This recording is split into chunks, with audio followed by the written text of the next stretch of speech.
want to make sure that we're respecting everybody's time. I also want to make sure people are able to connect. So, I'm going to get started, and people can just join whenever. So I wanted to, welcome everybody. If you don't know who I am, I'm Vicki with High Tech Kids. Jeannie has the black screen. She'll be on in a second. Cheryl is also on. There's Jeannie. Hello. And Cheryl is also on.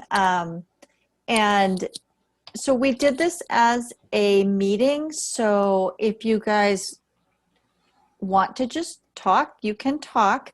But we do have that chat feature down there. And I forgot to ask, who's going to watch the chat? Jeannie? Cheryl? I can do it. Okay, Cheryl's going to watch the chat.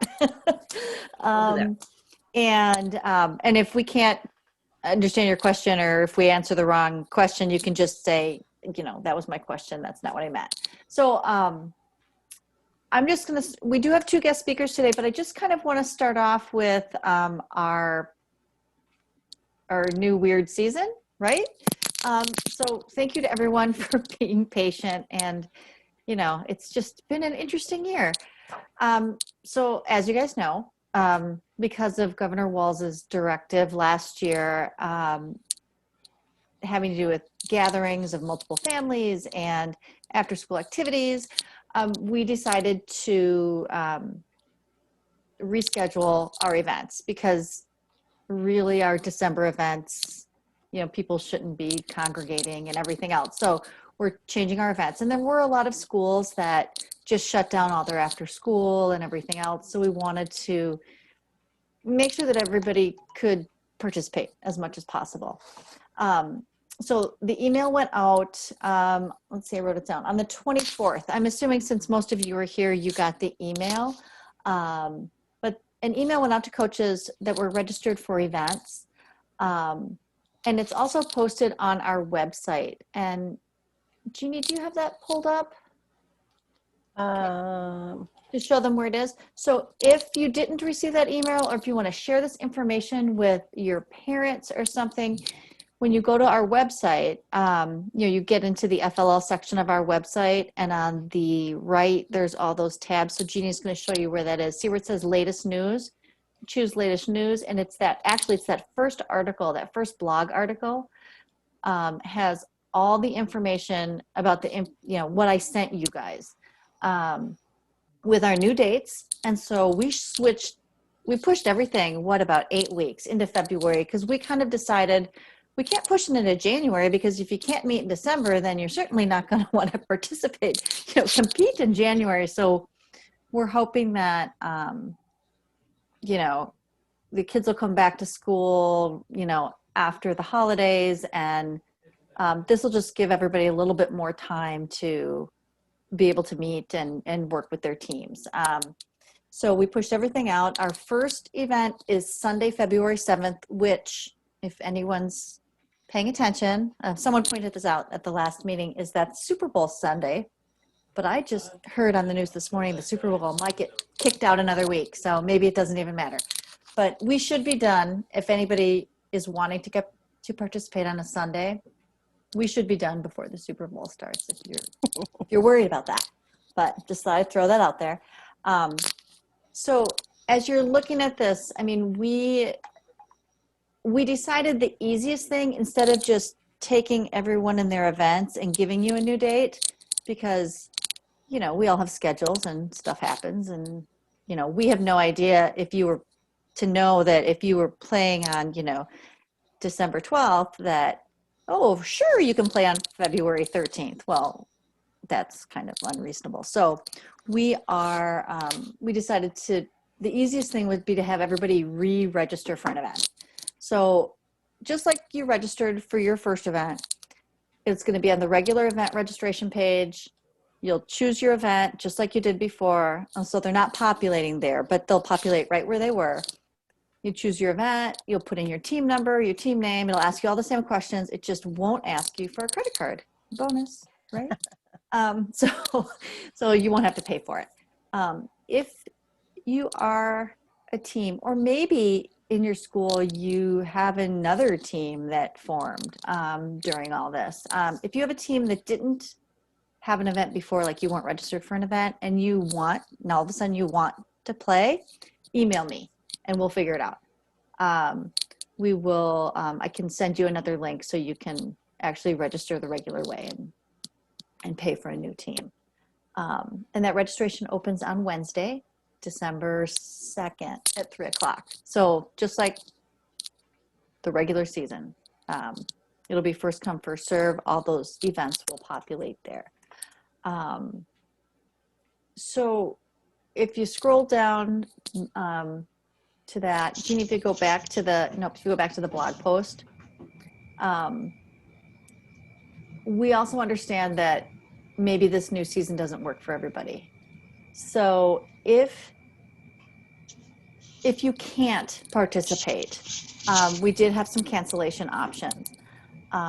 So generally our fees are non-refundable, but we are offering, if you can't play, and we understand that doesn't work, a 50% refund, and so 50% would be $37.50, or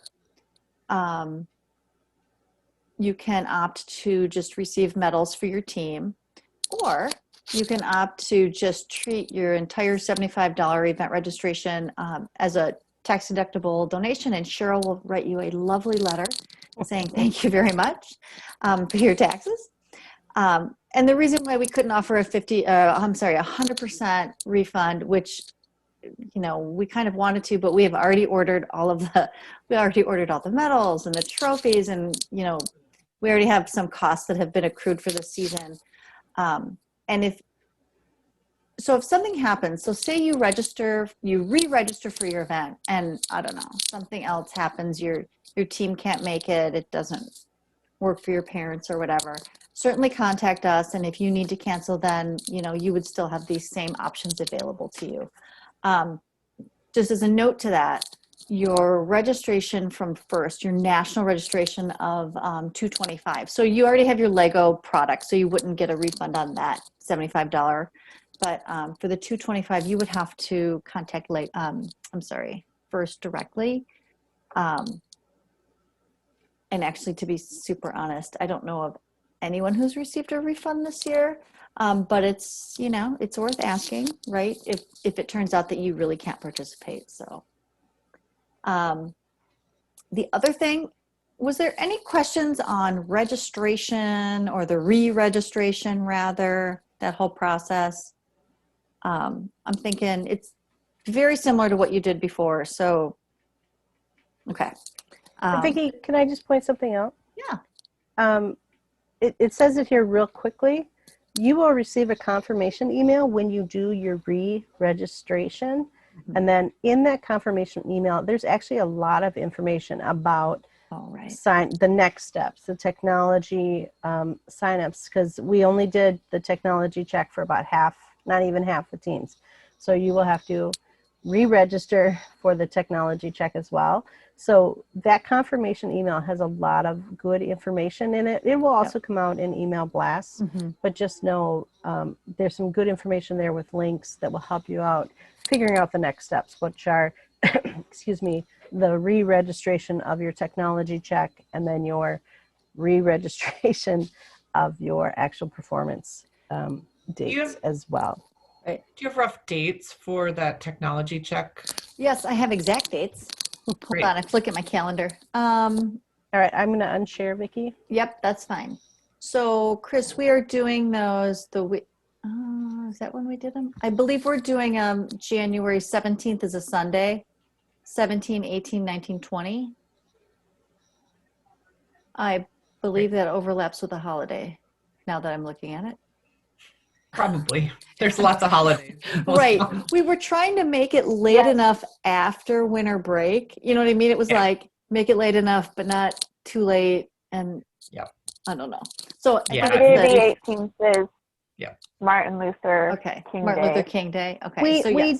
We did know that. We did know that. We did, and it was just, if we didn't do it then, we were bumping into FTC.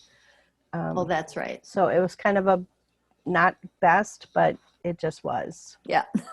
So, yes. And actually the kickback email you get after you register, gives you the link to be able to register for your practice round. Okay. It's going to come out in another email as well, because I didn't want to inundate you with all these registration emails at once. And then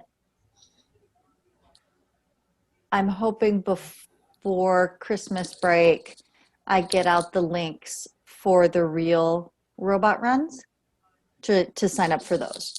So, but yeah, that's a good point Jeannie made, is that there's a lot of information in that kickback email this time.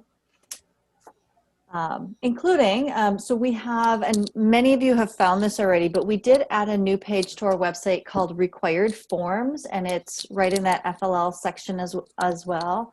And I first want to say thank you to all those people who fill out their demographics early.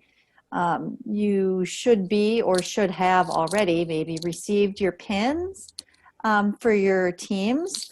Oh, you guys got them. Great. So, and if you're expecting those pins, if you filled out that demographic before the 15th and you didn't receive them, then email Jeannie. Vicki, we've got a question in the chat. Okay. Can they redo the technology check if we completed it last month? Yeah. Yes, No. but I need to get everybody else in first. Yeah. We How's prefer that? we get the ones that haven't done it and Yeah. with space. Right. Then we can, because we didn't do even half. Right. So if you want to do a second check, email me and we'll put you on a list. Can we do it that way? We'll do it that way. Because, and for anyone who hasn't done their technology check, they were super helpful for, I think, the teams. They were also super helpful for our referees to figure out, you know, how this was all going to work. So I think they were pretty successful. So we're pretty happy with them. So anyway, back to our, so we have these required forms. So this is just kind of a plug for our required forms page. We've got, do you want me to show that? Oh yeah, sure.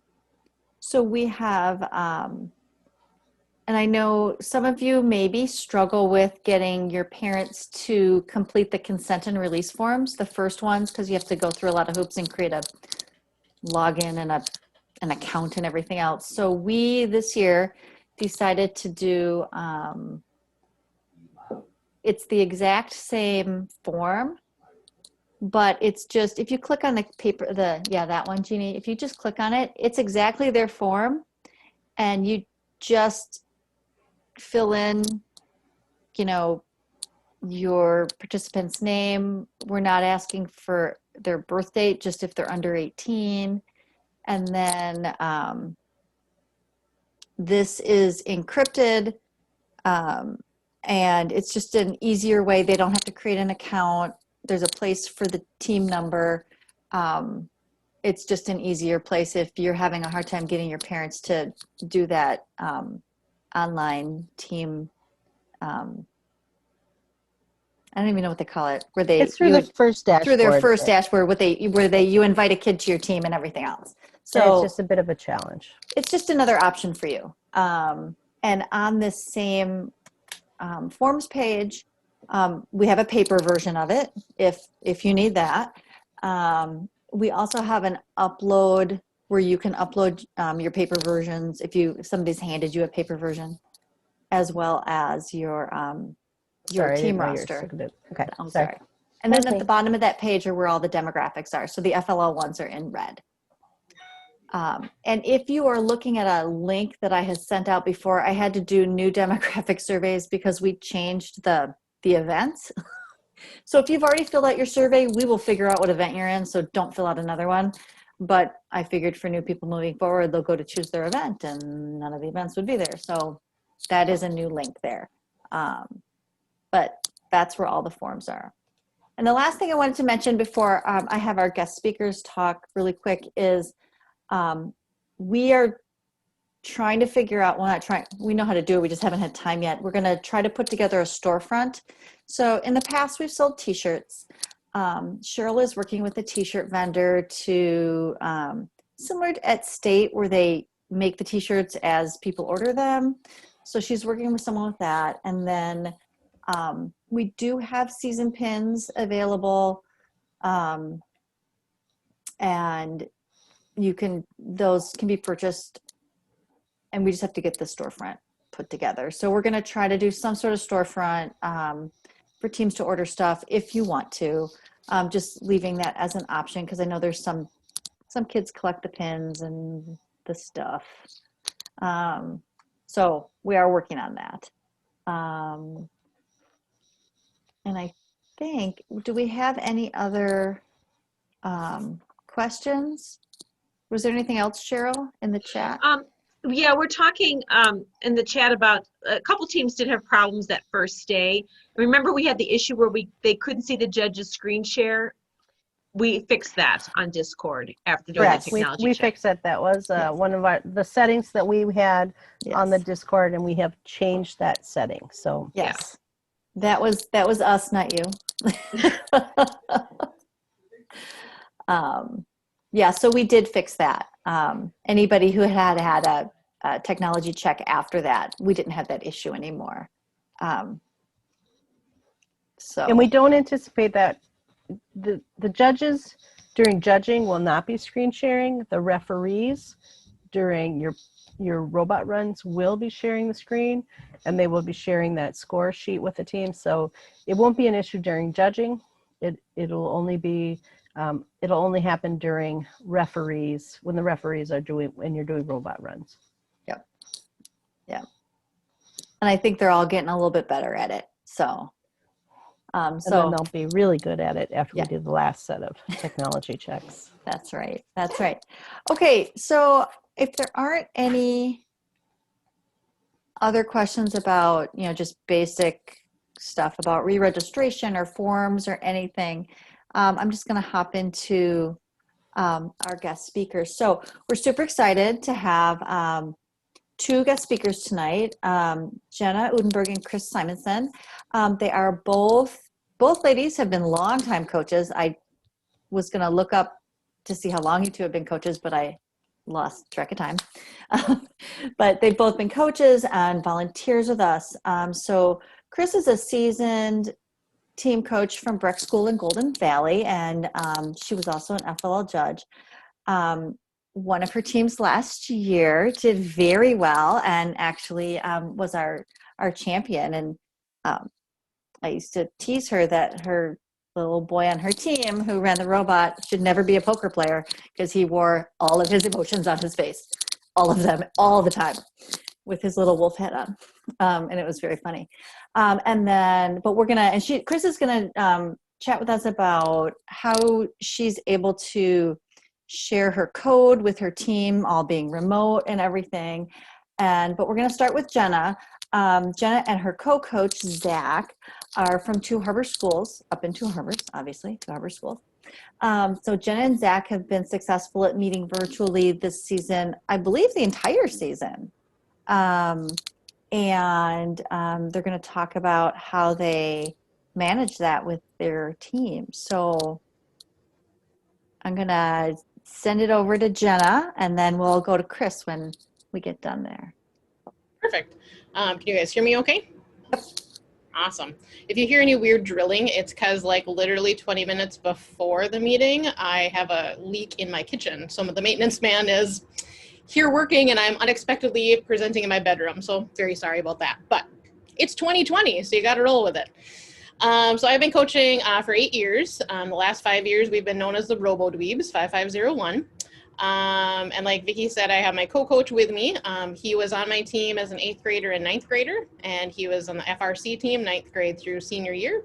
It is his senior year, but since he's 18, he's able to be a coach through first. So it's a great way to use his high energy and programming abilities and just his great charisma that he has with these kids. And it's great because he's a great character builder on our team too.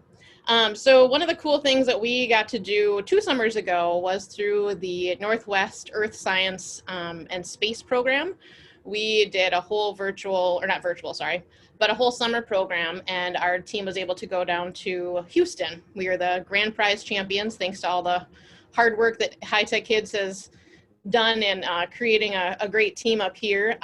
So it was very fun to see my team excel in being able to say, oh, well, you're not a part of FLL. Oh, you need to do this, and you need to get to know high-tech kids. And so that was 2 summers ago. So then this summer they had another version, but again, it had to be all virtual. So we applied a lot of the things we did this summer to this fall. So we, you might want to close your ears, but we decided to cut a few of our former mats in half. So that way, it was very hard for our former coach to do that. He's like, really? I'm like, we have a duplicate mat, it's okay, and we're never gonna build this season or that season. So yes, it's okay. So we used our, when the wireframe grid became available, that was awesome, because then we could teach the team how to orientate where things were, and then we really let the kids figure it out. So we're a team of 6 this year. So we have 3 veterans and 3 rookies. And so it was great. We paired them up. So one veteran got to help the rookie figure out what orientation was and what dual locks were, and that it's really important to build your model correctly and all those kinds of things. So we were able to meet in person over the summer outside. I do have immuno issues, and I'm a wheelchair user. So my team has really had to be very strict from the get-go. So the only time that we really met was outside to build our robots and then put the mission models together. And from there, everything else has had to be virtual. So Zach was going to show how we use Google Drive, because I know not all schools are Google Drive schools, or teams or might not use that. So he was just going to show a little bit about how he helped the team create a team drive a couple years ago, and how that's really benefited us, and how our kids have chosen to organize it. It might not always make sense to us as adults. And so we're trying to teach them how to organize, but then also be hands off, so that way it's their creation and we have to bend to them to figure out as adults, how does their mind work in the way that they organize. So Zach, I don't know if you want to share your screen a little bit and just talk for a minute or so about what we do. All right, so using Google Drive, its files get a little confusing, because with emails and stuff, like emailing them back and forth or having like a shared folder, but Google Drive is kind of like having every Microsoft program just on the internet, like the Microsoft Excel or Word, but it's Google Docs, Google Excel, all of those like Microsoft programs, but only it's on the internet. And every team member can see what every team member does in the team drive. And so it's very useful, because if one person wants to create a document, then all the other kids can see it at once, and everyone can be using the same sort of resources at the same time.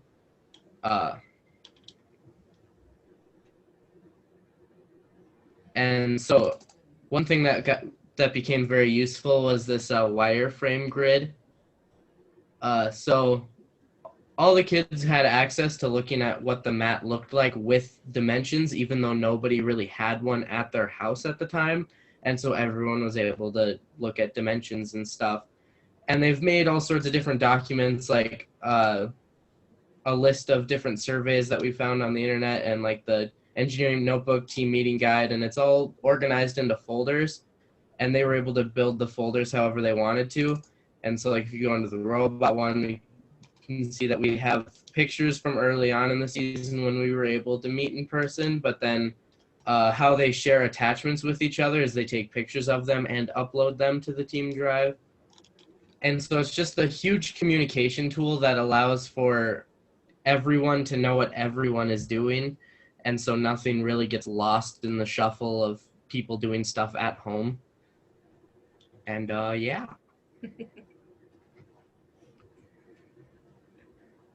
So yeah, and that is really a picture of me stuck out in a downpour. The rest of the team got to go in the school building. I was medically not allowed, so I was jumping between the panels to not get drenched and make sure our technology did not get hurt. So another interesting part of our team too is that we've used what we call duos. So right now we've had to kind of rebuild everything in the COVID world. So we have teammates that are together either by family pods that are already together anyways for like Boy Scouts or other things. So there's no cross-contamination. Zach would be the only cross-contaminating pollinator between the group.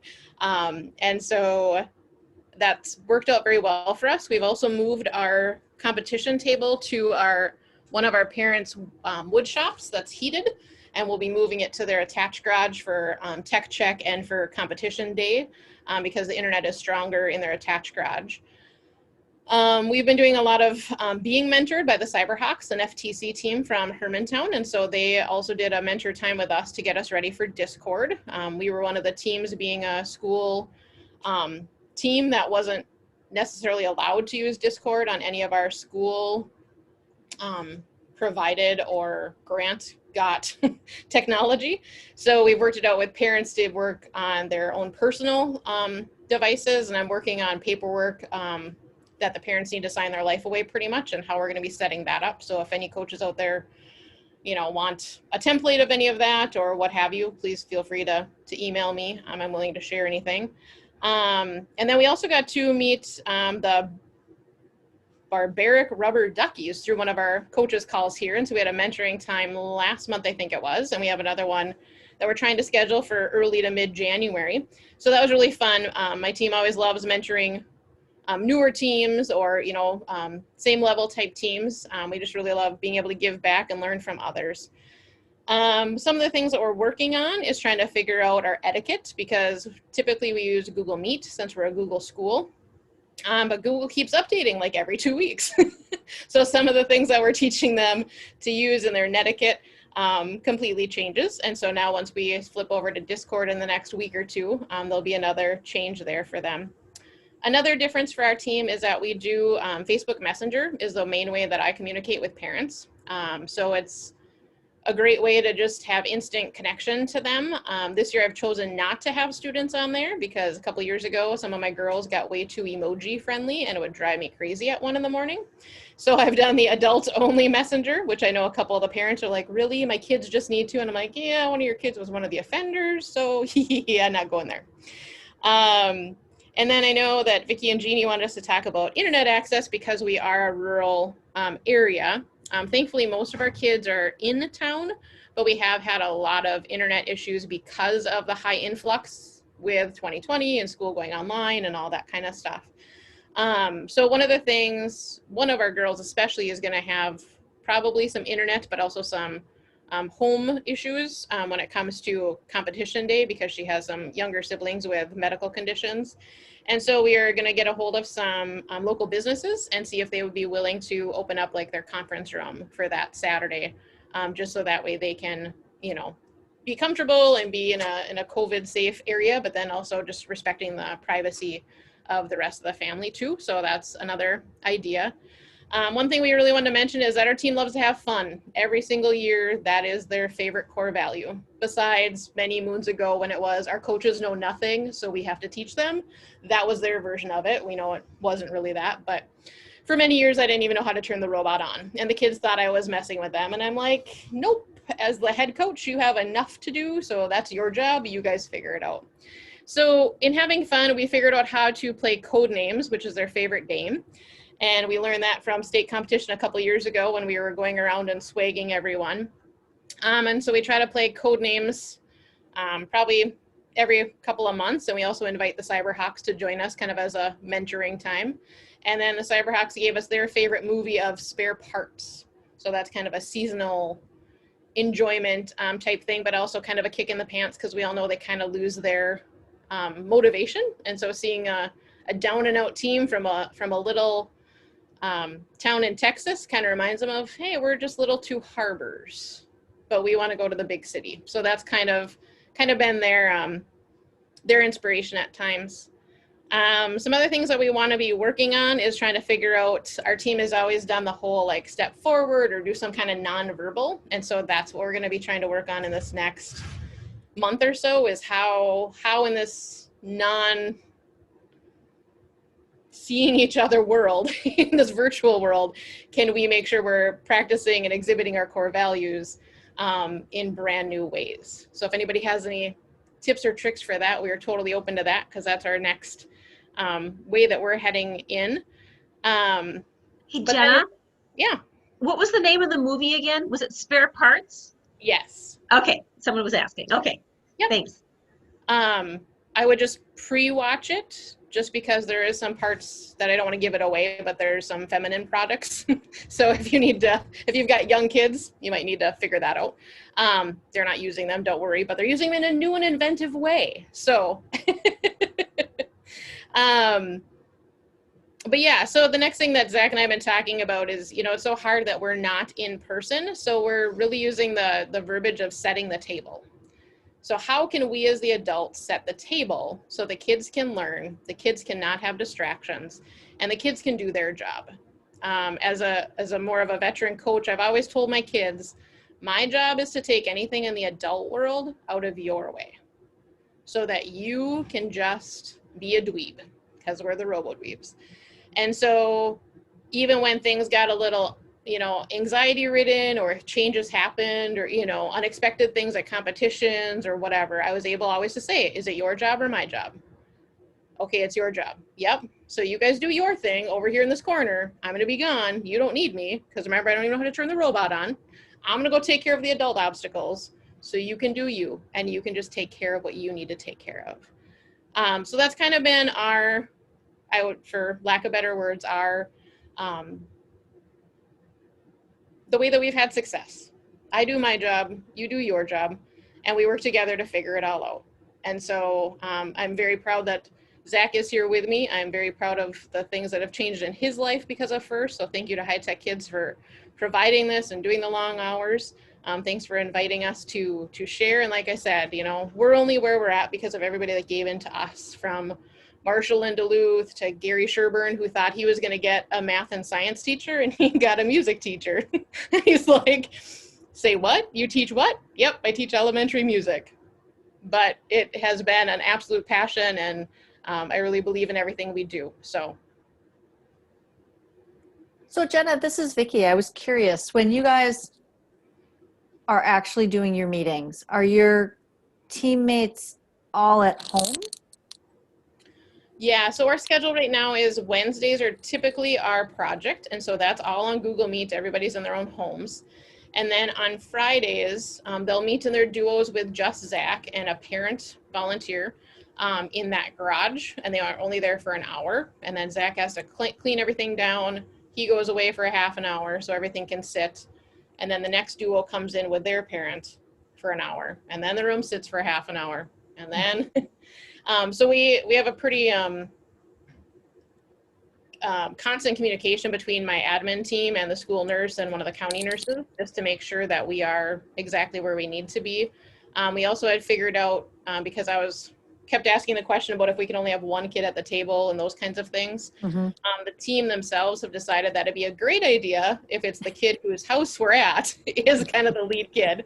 And he's a rookie, so we're putting a lot of stress on his shoulders. But then one of the veterans stepped up and said, hey, as long as we're able to come, he'll be the second one. So we did get a second mat. And so a second mat will be going with a second set of mission models to the second kid's house.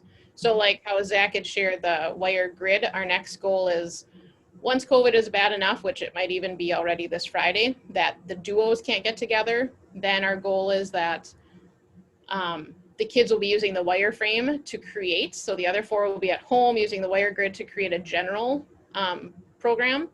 And then they will, hopefully learning from Chris, the best way to share programming. Then what they'll do is then those 2 kids that'll be the ones at the table will take that code and refine it.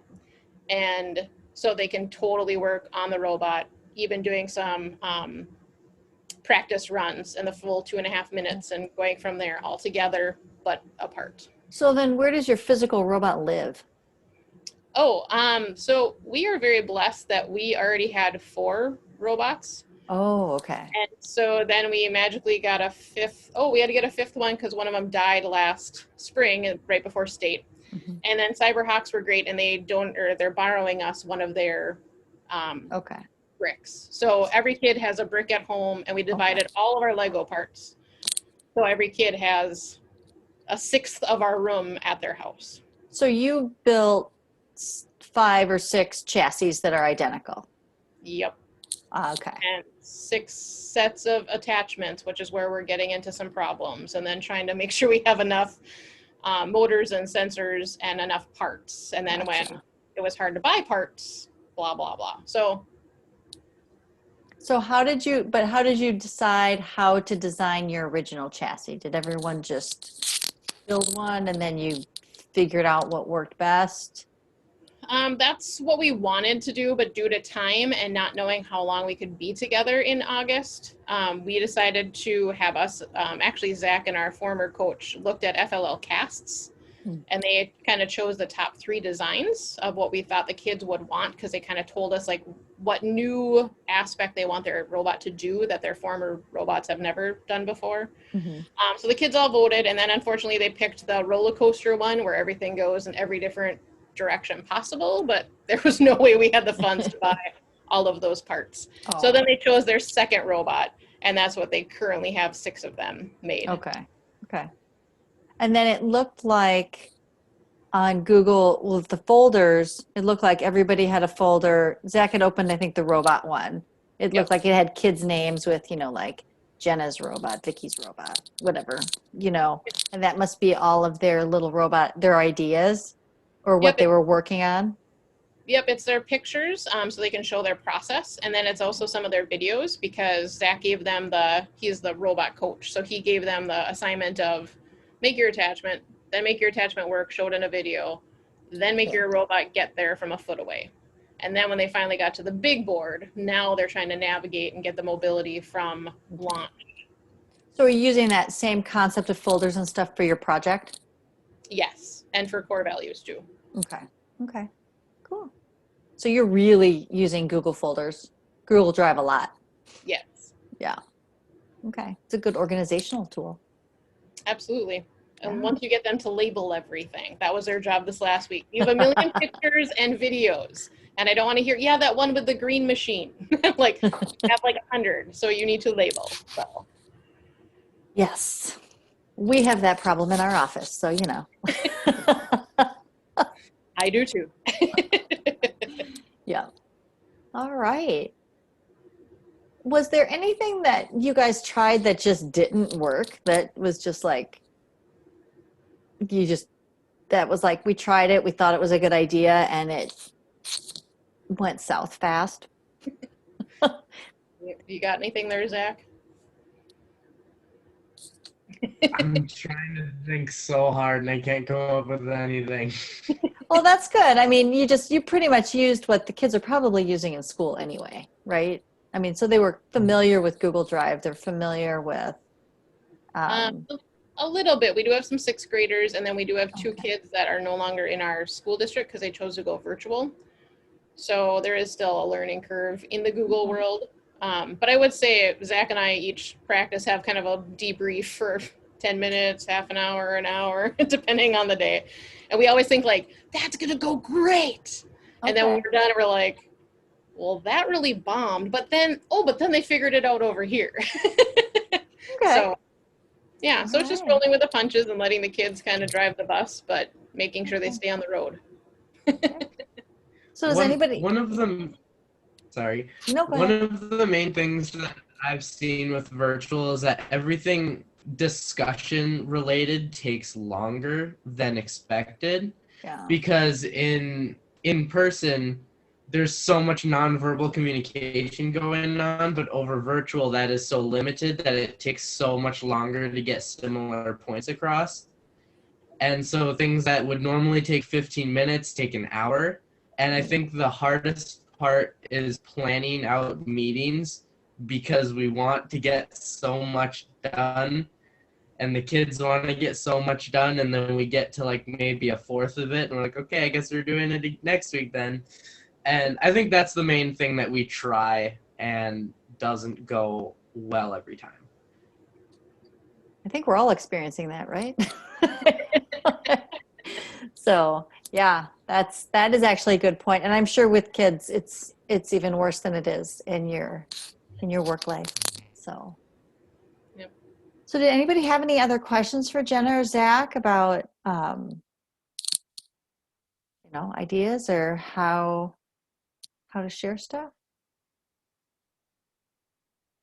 There's one question in the chat that, are your kiddos then working on their own in between sessions?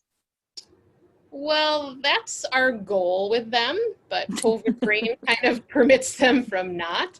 So I'm teaching the kids, or we're teaching the kids on Wednesday how to best use their email and their Google Calendar. Because even today I'm in the middle of teaching a music lesson and I get an email from one of my young girls. Miss you, where's the meet link? And I'm like, so-and-so, it's Monday. We've never met on a Monday. And she's like, oh, sorry, my dad was wrong.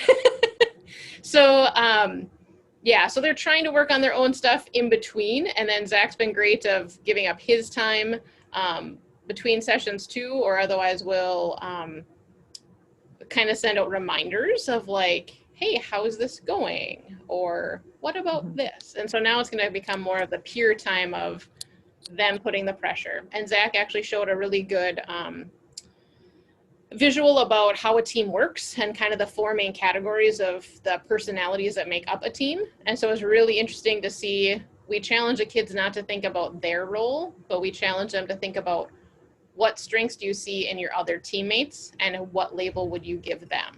And so that was a really good use of our time in a practice to then help in between those times. So now we have lots of kids sending emails to other teammates throughout the week to be like, I know you know how to use a worm gear. Can you send me that picture? Or, hey, I don't know about this part. And one of our kids, I know there's core values, but where do I find them again? So it's great seeing them bond together because they're a group of kids that probably don't really know each other except for our sister duo. But yeah, so we try to get them to work in between sessions, and that's going to be more prevalent and pushed upon them as we get closer and as COVID rips us apart even more.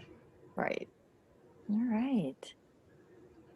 Okay, well, thank you guys very much for presenting. So now we're going to switch over to Chris, and Chris is going to show us how she's been able to, because I believe your team was kind of on a hybrid. You were sort of in person, then you were apart. You're probably apart now. So we have been a hybrid. We didn't meet in person at all until like mid-October. So everything in September and things were all completely virtual meetings. Even though the students were in school, we didn't set up any after school practices. Just so people know, I'm at Breck School. We have 5 teams. This is my 5th year coaching. We have 3 coaches. I focus a little more in on, well, kind of the making sure the bus doesn't run off the road, but as you said, but then I'm more robot and programming. And then Elizabeth Powers is on here. She focuses, she's waving. She focuses on core values and then assists with project. And then we have Kathy Ruiz, who works with the students on their project ideas and things. Kathy's here too. Awesome. The trio of us, we're hardly together this year. It's so weird. We once in a while kind of meet to compare notes, but so we set up a schedule with Zoom links for the students at the beginning of the year, where our normal meeting days, which are normally Tuesdays, Fridays after school, and Saturday mornings in a typical season, they would have on 2 of those days, 2 to 3 of those days, they'd have a meeting with one of the coaches, their whole team, to work on one aspect of things. Then we were able to get permission from the school to meet with the robot part after school. So all of our robot design work all happened virtually. So the students and all of their mission planning happened virtually. They developed a we had our upper schoolers last year introduced our students to using a decision matrix for figuring out missions. And so they worked on their decision matrix for the missions. They analyzed all the missions. I sent baggies home with all the mission model parts. And each student was assigned, because all of our teams are anywhere from 8 to 10 students. And so I sent those home. A little trouble getting them back again built, but their goal was to build them and to become kind of that mission specialist, to understand how that mission worked. And so then once they decided what their missions were that they were going to tackle, they divided those into mission runs, and we assigned a group of students to be in charge of that mission run. So the robot design work, they worked on that together virtually, looked at ideas, figured out what their parameters were, all that. And then our timing worked out that we were able to get permission to work together just in time to start building the robot in the middle of October. It felt like we're in slow motion this season, definitely. I think everybody feels that way. And our school, the way it's set up for our middle schoolers is they have blue cohort that's at school on Mondays and Tuesdays. So our blue cohort students meet after school on Tuesdays. We have gold cohort that's there on Thursdays and Fridays. And so our gold cohort students meet after school on Fridays. So the teams are divided into 2 groups. And I only have 2 teams that meet at a time because I have 2 tables. And so I set up 2 tables spread out in a big hallway, and each little cohort of 3, usually, sometimes it's 1 student and the other students are logging in virtually because I have some students that are distance only, but they're kind of divided into these little cohorts that are working on particular mission runs. So one of the things that we found, last year was our first year using it. So I had a lot of students that were familiar with it. And last year we'd had our upper school students teach them about how they use version control systems in FRC. And so the Stampede came down and taught them about that. So that's what I'm going to mostly talk about today, is how we use the version control program or website called EV3 Hub. So I'm just going to share screen and put my presentation up. Give me a second. All right, and move this out of the way. All right, so for anybody that's done more sophisticated programming than our basic FLL, you've probably used some sort of version control. GitHub is what a lot of people are familiar with for FTC students and FRC students. Well, there is a version for FLL that somebody just designed and made available. And I learned about it at Worlds one year when I went with our upper school team and got to be a chaperone for that. And just to kind of talk about, if you're not familiar with version control, why it's been useful for us. It's a safe, reliable storage for your programs that's accessible from any computer, as long as you have internet connection. The other thing we like is it really tracks what changes were made and who made them. So it keeps each version and keeps notes on each version, and you can compare versions as well. It protects those previous versions. They can't be easily deleted or written over. And they also, in this year, it's really useful because it allows concurrent work without any conflicts on the programming. And just to let you know, EV3 Hub, if you are using the new EV3 Classroom software, this does not work as far as I know. I'm using with the old EV3 LabVIEW, or now called EV3G, I believe. Oh, hang on. Oh boy. Hopefully I'm going to stop sharing for a quick second here. I don't know if I'm having internet issues. All right, let me share my whole. This is going to take a second. Oops. I'm going to share my whole desktop, see if it works better. See my giant messy desktop. All right, let's see, where did it go? All right, well, the fun of technology. Let me go grab it again. All right, I'm gonna stop sharing and go find it. Sorry about that. No, Chris, go ahead and grab it. There was a question that says, what is EV3 Classroom? And I know that Jeannie, if you want to go. Classroom is the new software that's a Scratch-based programming language. And it just came out, well, it depends what kind of devices you use. It came out for the Macs first because the Mac computers have a little problem with the newer OS systems weren't working with the old EV3. And so we actually, because we're a Mac-based school, our students, one of our glitches is our students can't work on their actual issued laptops. We have a special set of older Macs that we use for our programming. And but the classroom first came out for the Macs. And so we're going to switch to it eventually, but this year was not the year. So I don't know if there's anybody using it on here. If not, great. She's shaking her head. Serve you well. So, do you have anything to say about that, Jeannie? I have nothing nice to say about that. I can address the EV3 classroom software after Chris is done. Yeah, there's a lot of problems with it from what I've been hearing, and I'm hoping the glitches are going to be worked out because it is getting problematic for us to try to work with our Mac laptops right now. But yeah, there's a lot of problems.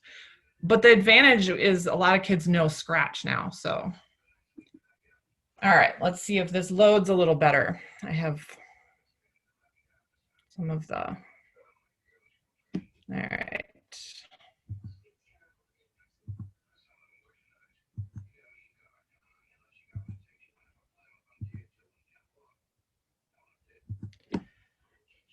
All right, so here's the website. Also, if you just do a web search for EV3 Hub, it comes up. And it's designed for the EV3 lab, like I said, provides the version control, super easy to use. And then I'll talk at the end about some additional features that are useful for tournaments. So when you first get to the page, you can just create an account or log in if you've already created an account. And then it looks like this, except you wouldn't have these projects at the top. This is one that I took a screenshot of one of our team's thing with their projects. But what you'll do initially is if you've already created a project for the season, then you can go ahead and do what's called the initial commit. And it'll just have you enter the name of the project, the programmer that did the first commit, the computer, and then you just choose the file and grab the file off of your computer and then hit create. And then it's committed to EV3 Hub website, and you can delete all versions of it, and I'll talk more about that, off of your actual computer. And that's the hardest thing for the kids to do, is to trust that it's really there. Once you've committed a project, this is what it looks like inside of a project. So this is one of my teams this year. This is one of my little fourth graders. And so one of the ways that we're using this, it's so useful this year. In a normal year, we'll have, during a given practice, we'll have, an all-team meeting at the beginning. We might have an all-team core value session, but then the team will split into kids that are building, kids that are programming, and kids that are working on the project on a given day. Well, that's not how it works this year. So this year, when my fourth graders come, they're my one group that the whole team comes at once. And they've split themselves into 5 programming teams. Each one is in charge of a mission run. And so you can see on here, when they last met on November 19th, they were each working on a program within the overall project. And so this programming team made updates to their Run C, another programming team worked on Run A, and another programming team really wanted to try to create a wall follow program. They haven't been successful yet, but they're still trying. And then they worked on Run B. And on another day, on the 12th, they were working on creating some different My Blocks and different programs that they could turn into My Blocks. And so we then, even though they were working on separate laptops, they were working on separate programs within the same project. At the end of practice, they all hit this upload button and uploaded their version of the project into EV3 Hub, and EV3 Hub did these auto merges where it said, oh, there's changes here, here, and here. I'm going to put them all together into one cohesive project. And that's where the real power of this is. So even if you have students making changes from multiple computers on the same day, those changes can all end up together. Now, the one thing about this is if you have within your project, if you have students that are working on the same program and making changes within the same program, as you can imagine, EV3 Hub will create like an error message because it can't figure out which of those differences you really wanted. So you really want to compartmentalize who's working on what program on a given day. And that's where it worked well to have the programming team. So they were in charge of certain particular things that they'd chosen. So kind of a typical session where we're using doing programming is at the very beginning, the students will open the EV3 Hub website and they'll download the latest version of the project. Once they click open, it just automatically will open in the Mindstorms app. Then they'll make their changes to the project, working on whatever program within that project, save as frequently, so they then use the exact same project name each time and replace it so that they only have one version on their actual laptop. And that was an important difference versus just saving. At the end of the session, they go back to the EV3 Hub website. They hit that upload button. There's a little survey they fill out that says, you know, description of what you worked on and, you know, who worked on it, choosing the file, those kind of basic things. It's pretty self-explanatory little questionnaire, very user-friendly. And then what we learned is that it's best to close the Mindstorms app on the laptop or the computer and drag all of the project files that, you know, if there was a download one or there were, you know, the save as versions you're writing over, make sure they're all moved to trash. The reason for that is if you download again and it has the same name, it's going to start putting little parentheses with, you know, version 1, version 2, version 3. And it gets very confusing for the students to know which one to upload the next time. So just get rid of them all. Some of the common issues that we ran into, here's what I was talking about, where downloads start getting names like Bananas 2021 and 2. And then the students were confused as to which was the correct program for uploading. And so this fixes what I was saying is we make sure, you know, I remind them every time because they need a reminder every time, did you drag them all into the trash? And also making sure that they're selecting to replace whenever they're asked. That was a little confusing for some of the younger students. Another problem that we've run into is when students are working on a project, they accidentally add a project in the Mindstorms software instead of add program if they're creating a new program. I think we've probably all run into this at some point. And so we, at the beginning of the season, we spent a lot of time really talking about which plus button to hit if you want to add something new, and that it's a program. We only have one project for the whole season, and you're adding programs within that project.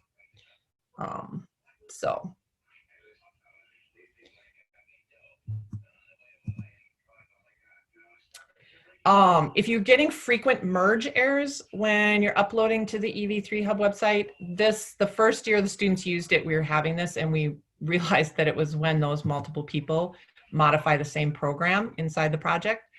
And you can fix it. There's instructions on the EV3 Hub website to fix it, but it's a pain. And so if they're going to be working concurrently on that project, assign specific programs or my blocks for them to create or modify. And like I said, the programming sub-teams are really working well this year because there's very distinct responsibilities. This is one of the benefits that I was going to talk about for the tournaments. If you name your programs M and then underscore, And then if I didn't want the left turn gyro or this program or wall to show up, I can put a test underscore in front of it, and then it'll not appear on this. But what this is it's a net that shows on the bottom are the My Blocks that the students have created. And then their actual mission runs are in the gray, and the arrows show which My Blocks are being used in which programs. And this is a great thing to have available, especially this year, for showing the judges how you're utilizing your My Blocks, a really quick visual. And feel free to contact me. I'm always happy to field questions or just to chat. One of the other things that we decided kind of this summer, I always run some summer camp stuff, and then I had a group of really motivated programming students plus my my little programmers, my little fanatical programmer from last year, who Vicki knows well, the one who shouldn't play poker. They've been working on creating a programming manual. And I'll throw the link into, they're happy to share that with any team that wants to use it. I don't vouch for the accuracy of any of it necessarily. Some works, some doesn't, but they've created notes and commenting and all sorts of things as they've discovered things. And so I'll grab that and stick it in the chat. I'll stick this presentation in there too if you want to go back and reference anything. So it'll take me a minute to grab it all. But yeah, any questions? So Chris, was this EV3 Hub easy, even like for your fourth graders to figure out? And yeah, like, you know. I still, you know, like if I still will give them reminders at times, be like, you know, especially about the deleting the other, you know, versions off of their laptop. But otherwise, yeah, it's very straightforward, very easy for them, because it just basically, once they know what the word download means and upload means, it just takes them through it. It's just fill out a little menu of questions, answer these questions, and there you go. So they're very independent with it. And then do you find that people work on it even during times that, or can they even work on it during times that you're not meeting?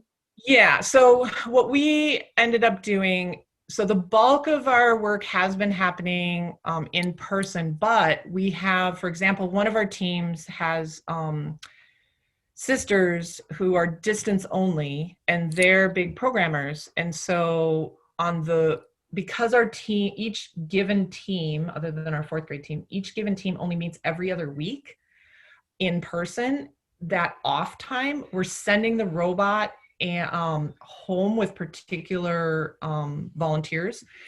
And so for example, they have the robot, and we ordered extra mats and mission models.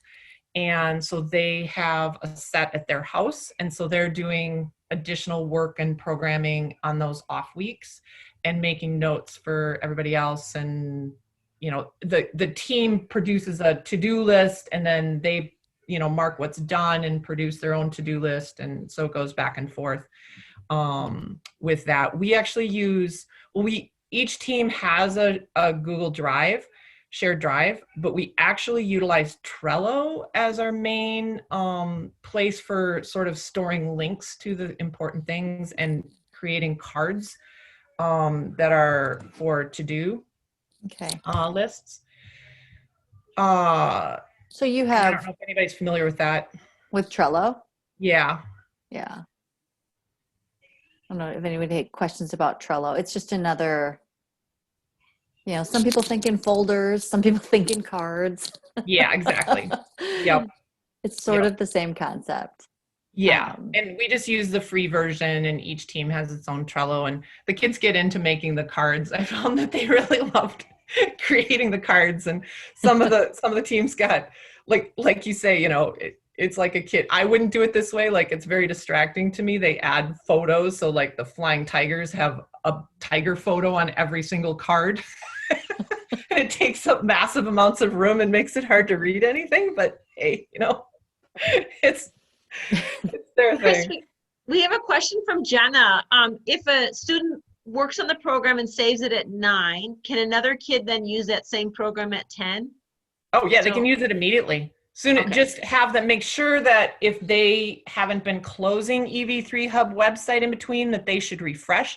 But like if I upload it at 9:01, you can use it at 9:01 in 30 seconds.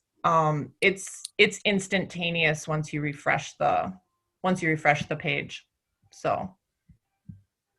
And so then do you know, my old coaches training was always like, make sure you've downloaded, if your programs are stored somewhere, right? Make sure that you've downloaded it onto your laptop in case you can't, you're physically at the event and you can't get internet access, or some schools block certain things for whatever reason. So then in a regular year, like last year, did you download it all? Have downloaded before they show up onto their programming laptop. So they've downloaded the latest version, and then they do whatever changes that day. And then at the very end of the day, when the laptop goes, or the next day, or the next, on Monday or whatever, when we get back to school, then they upload whatever happened at the tournament. Okay. And it's kind of cool because you can actually, label it as, this was our tournament run, right? And you can always go back to that and click on that version and download that version and work with that version again if you wanted to, another tournament or whatever. So you can go back to the old versions and have them be the way that they were originally, unchanged. Okay. Seems like it's very clean and kid friendly. It's very clean and kid friendly. It was really designed by somebody, and I wish I didn't dredge up my old notes from Worlds as to giving credit to the people, but I'm sure it's in there somewhere. And actually, when you go on their website also, and you get into it, there's a little little thing that says "Explain this." And when you click on that, there's actually a video you can watch also. And I had all the students watch the video at the start of the season. I just posted that to Trello for them to all watch and get oriented on kind of what it was all about and how they could use it. So. All right. Does anybody have anything else for Chris or Jenna? Anything? I think those are some great resources from each of you. It's interesting, you use Google Drive, you use Trello, there's lots of organizing softwares out there. In our office, people like to just give me jobs on Trello. They just fill out cards for me. Do this, do this. Well, we're telling the kids laughing. This is training them for life out there with, some tech jobs. So, you just get assigned your task on Trello and, I guess that's what I'm doing today. But it's the version of touching your nose, right? That's right. Tagging Vicky on the stuff you don't want to do. That's right. That's right. So, well, So thank you guys. Question. Yeah. I'm maybe not quite getting the total flow of what you're doing here. Are you having one project that all the kids put programs under, and then they modify the programs, and that's what you have to be careful about? Or what is it exactly? That do you have many projects going at once? So if you're familiar with the EV3 software, Right. You can create a project. I tell the kids the project is like their file drawer, and the programs are like the file folders in the drawer. Right. And so we create a single project for the entire season. That's their season, and it contains all of the individual programs. So it contains all of their My Blocks they've written for that season. It contains all of their different mission runs. It contains all of their little experiments they've done with just trying to figure out how the robot moves, right? A basic forward and backward, a basic turn program. That project contains all those individual programs. And so you could set it up differently. You could, like for summer camp, each kid had his own project. And then within his project or her project, they did different programs, like they practiced making a line following program or whatever. But for the team, I tend to find it works better to have a single project for the whole team. That way the My Blocks are all available for all of the students to utilize in their different programs, their mission run programs. Does that help, Bix? Yeah, that's what I was wondering. Yeah. Makes sense. Yep. It's a lot easier than having to try and put them all together at the end.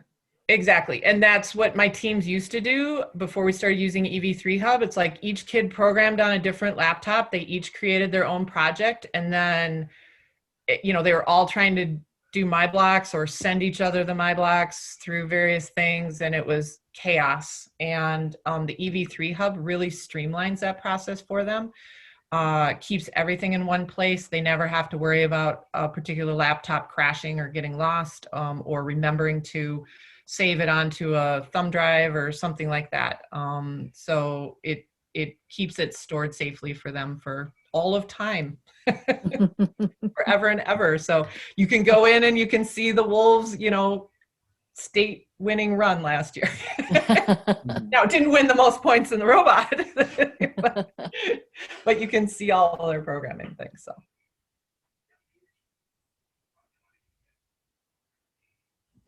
All right, so Jenna had a question. So are Yoinks on the same robot for all team? For how do you accommodate the differences needed in My Blocks for different robots? Oh, I see. Yeah, so, we have 5 different robots, one for each team. And so there's 5 different accounts on EV3 Hub, one for each team, keep their stuff separate. Each team has their own project. Each team creates their own My Blocks. Okay. And so we don't have your situation where you've got 6 robots or whatever out there, all built the same. We thought about building duplicates of some of them to have things at home, but it just, at this point, it hasn't been necessary. Does that answer your question, Jenna? Okay. All right. So unless anybody has any more questions for Chris or Jenna, we did, Jeannie was going to address, there were some questions about EV3 software, and I don't know, it was a long question where I just forwarded it to Jeannie and I said, this is you, this isn't me. Jeannie, you're muted though. Yep. And so that's really only for people that are using the EV3 Classroom is kind of what I'm going to address. So if you're not using the EV3 Classroom, yay you, keep using the EV3G, the one that we know from the past that goes this way. But if you're using that EV3 Classroom, which is the new one, stick around and we'll kind of chat about that. But I don't want to make everyone listen to that if they don't want to. So if there are any other questions before then, otherwise what I was going to say is if people have questions, if you think of one later tonight, in the middle of the night, you're like, oh my gosh, feel free to send those to me, Jeannie at High Tech Kids, and then I will either answer those or I will reach out to Jenna or Zach or Chris and see if they can help us out with that as well. And then Chris was very gracious to share her email. You're crazy, but that's out there. And this is one of the greatest things I think about Lego League is how people are willing to help each other out, because this has been a wild year of people not needing help. So, all right, we'll just let a few people drop off who don't have questions. Otherwise, I'm going to pull out my email and kind of answer the questions specific to EV3 Classroom. So it's Gaurav and Joe. Gaurav, am I saying that correctly? Yep, that's right, Jeannie. Thank you. Oh, that's a pretty good guess.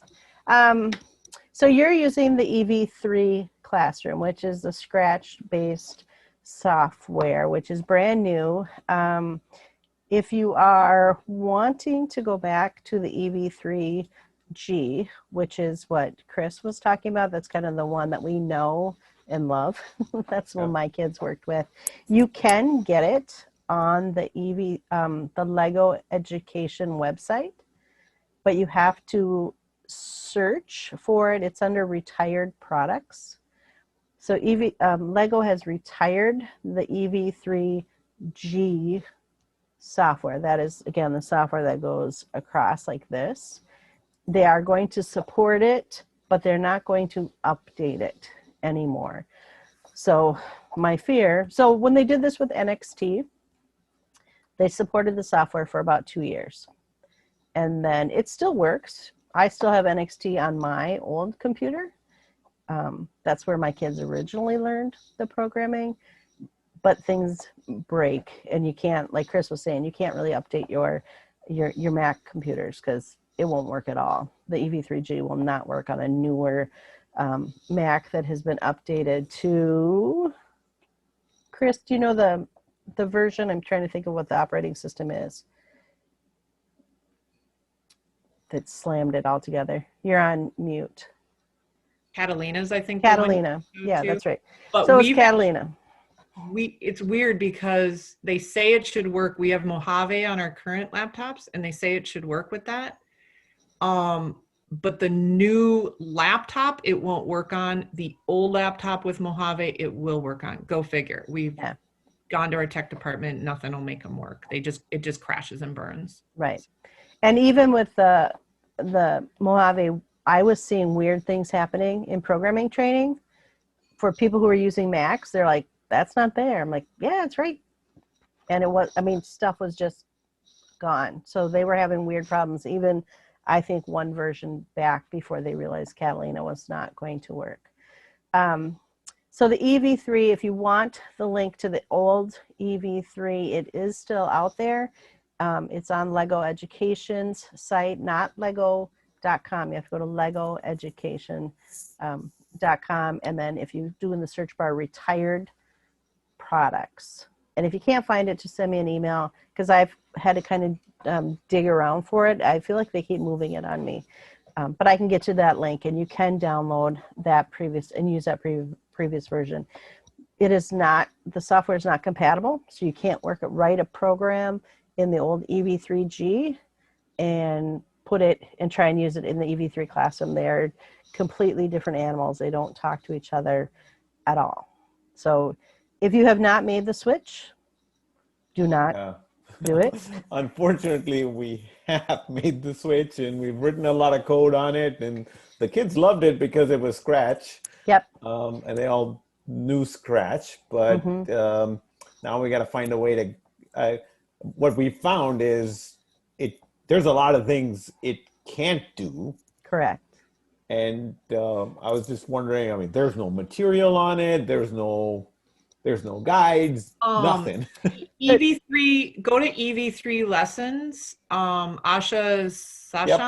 The Sishan brothers. There's Sashan brothers. Have you looked at their lessons? I have, but it's very sketchy. I mean, it's very kind of generic, right? It appears to me that they took the Mindstorm's EV3G software and they just converted it and took the steps, right? I'll give you an example. Let's talk turns. There's the regular turning and then there was the pivot turning where you can turn both the wheels up and spin 360, right? In the Scratch software, you can't do that. Yes, you can. You can do a spin turn on the EV3 class. Oh, cool. I would love to know how. That's where I struggled. Like I went to the EV3 lessons website and it talked about everything and it said you can do it, but it didn't show you how to do it. Yeah, so we can connect after the call if you want. Oh yeah, that would be great, Eric. Okay. I'm not sure how to do that. But yeah, I'll put my email in the chat. Yeah. Okay. And then, so you were asking about the copy paste. So, Chris was talking about projects and programs, and what they did with the EV3 classroom is they went back to individual programs. So you don't have that kind of big overarching thing. You've kind of got everything. If you want it's going to run all in one. So you're building either different stacks all within that same program, and you can activate the different stacks by, using different calls to action. So you can use maybe a sensor that's going to call the next stack.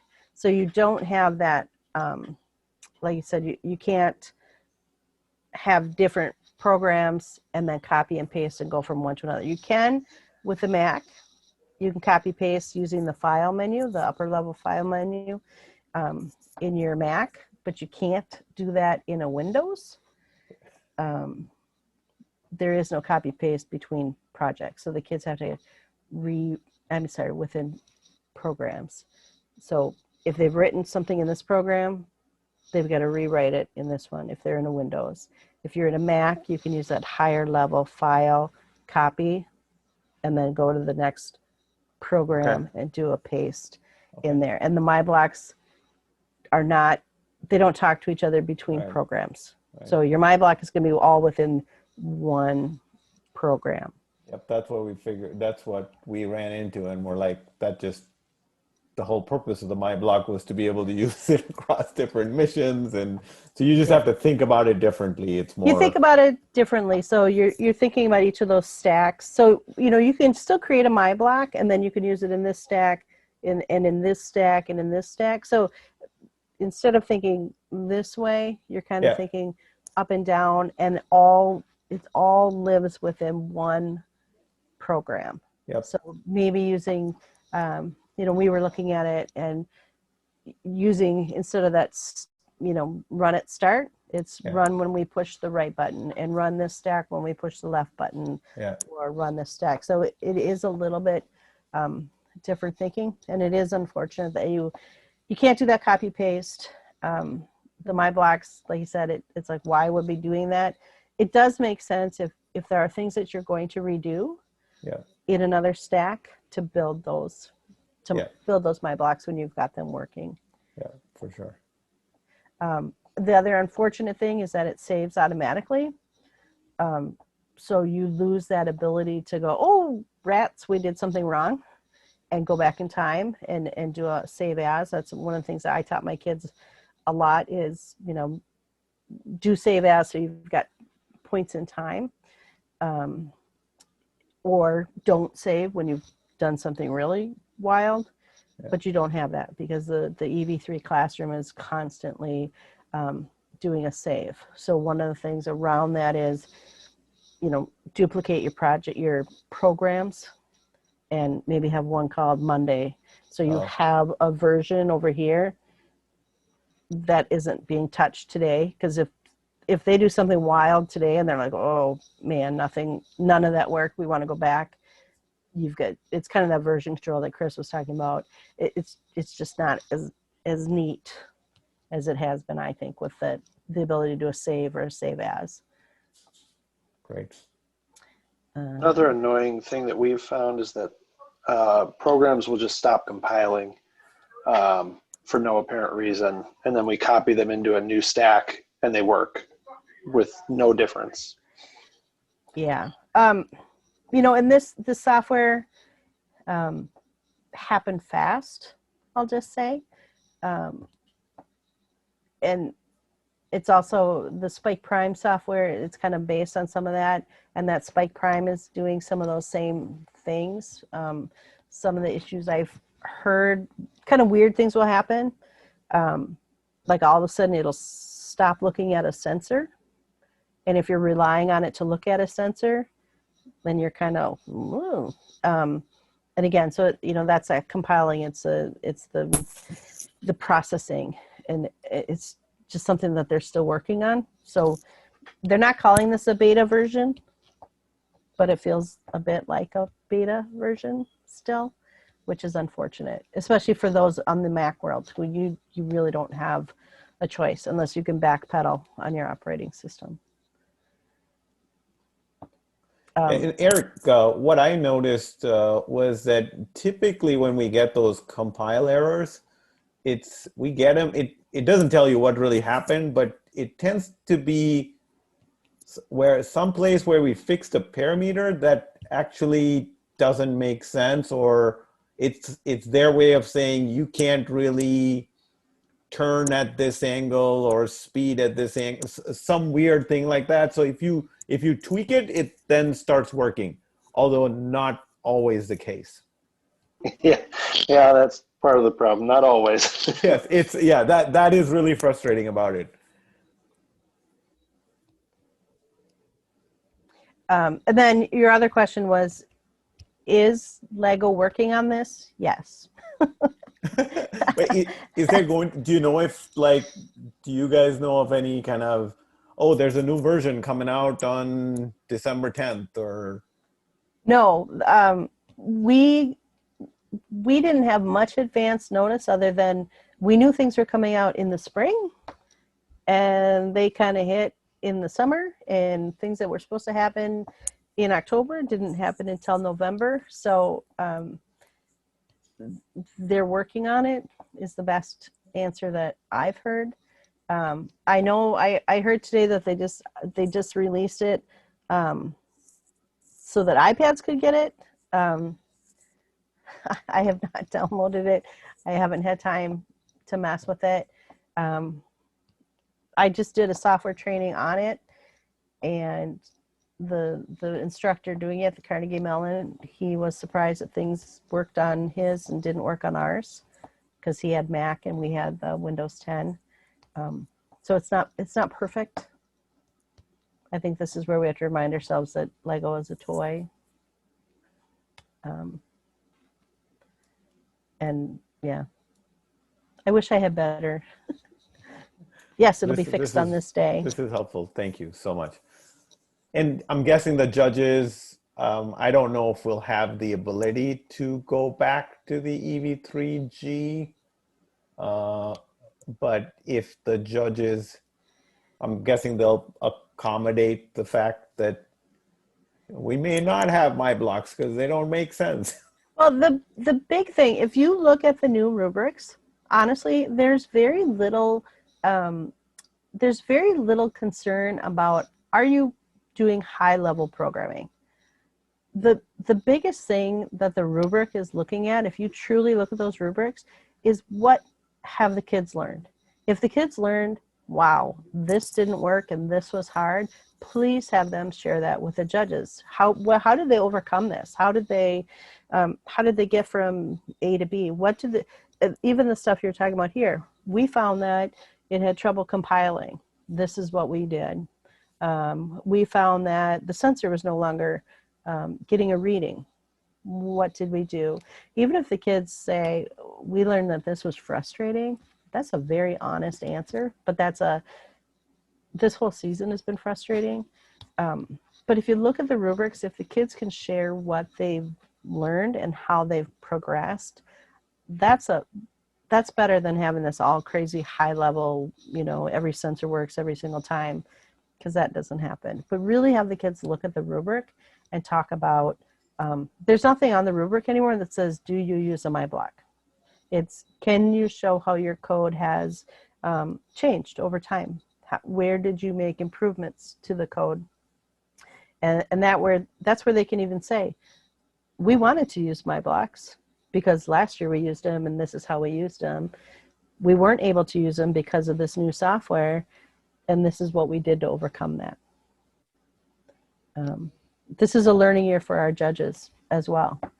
And our judges they're not programming in these languages either. So it's really, what are the kids sharing and sharing their journey, which has been a tough journey. We know that.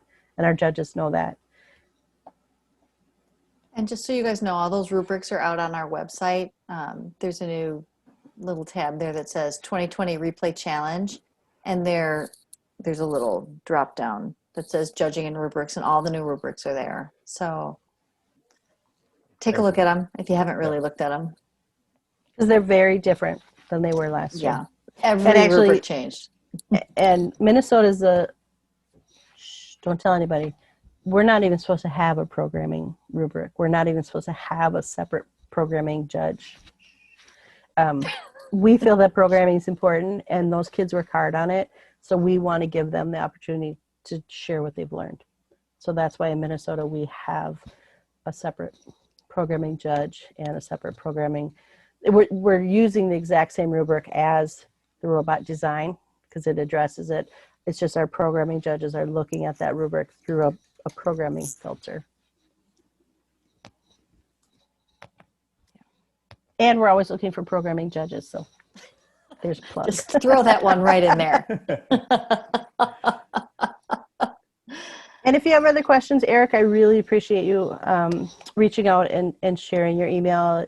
If people have questions, please send them to us at the office. Don't send them to Vicki. She doesn't know, but send them. I was like, me. yeah, I was like And Jenna.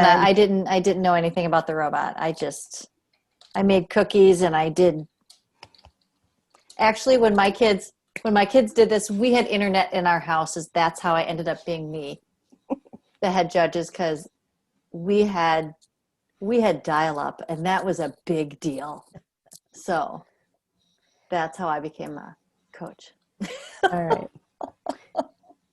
Did I answer your questions, Gaurav? Yes, thank you so much, Okay, Jeannie. you bet. Appreciate it. Thanks, Vicki. Yeah. So everybody, thank you so much for coming.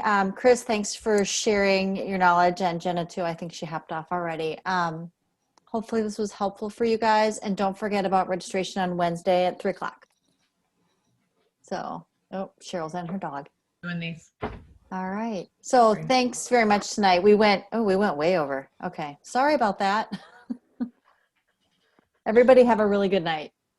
Good night. Thank Brand. you. Thank you. Bye.